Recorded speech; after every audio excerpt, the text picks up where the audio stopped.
This is a known fact. A big interview that actually came out, and they said that they had like some big secret meeting, and this was back in the early '90s, right?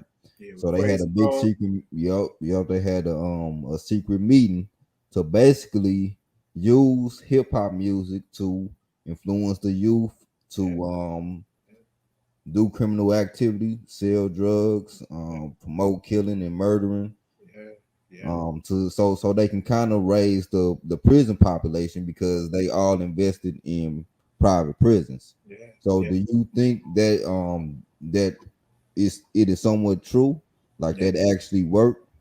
It's true. And you know, Yeah. and yeah, I mean, did it work? Shit, the proof is in the pudding. Right, You know right. what I mean? Hell yeah, it worked. I mean, because these social engineers, these social engineers made up of sociologists, psychologists, and people in high levels of government that they study, and they've been studying this type of stuff. I think the thing is, so many of us underestimate the level of study that goes into uh, uh, controlling human behavior and the human mind, and the level of study that's done in these big institutions. These big institutions, these colleges, universities, these think tanks. The military. All of these things, man. I don't think we really realize that on the highest level that billions. I think we know that, and we understand that, but I don't think we really understand that not only is it studied, but it's applied, and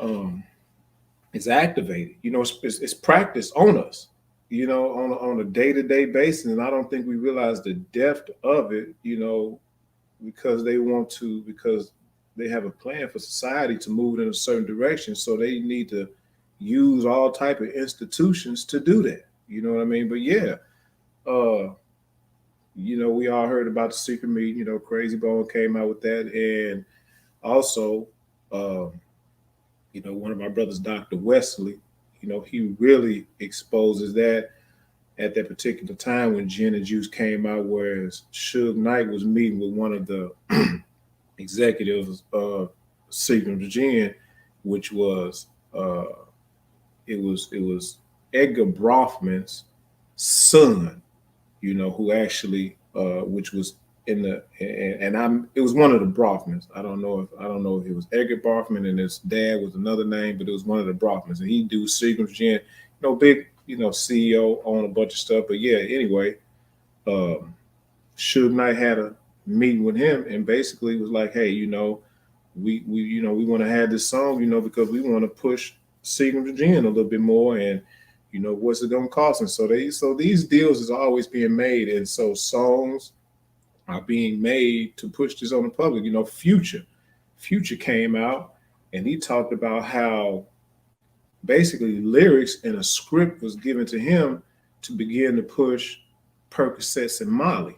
And he got the song. He Yeah, became yeah, the yeah. drum major for Percocets and Molly. I mean, this stuff didn't just come out of nowhere, that we start getting involved in this stuff, because when you're dealing with the music and we ingesting this, within our mind, and we, bobbing the head, so we coming into agreement with this mentally.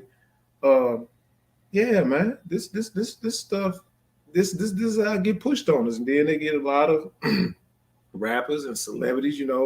We see behind the scenes lifestyle of living their life, and it's glamorous to a lot of us. We want money, we want fame, recognition, whatever the case may be, because they use a natural desire within the human being to, misdirect our whole mind to driving us into a area of activity that's basically inherently destructive to us.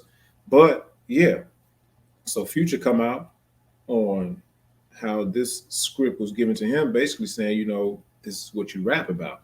Rap about this, and these folks get paid millions of dollars to do it, and he don't indulge in it. He don't do Right. it. He don't even do drugs. Yeah.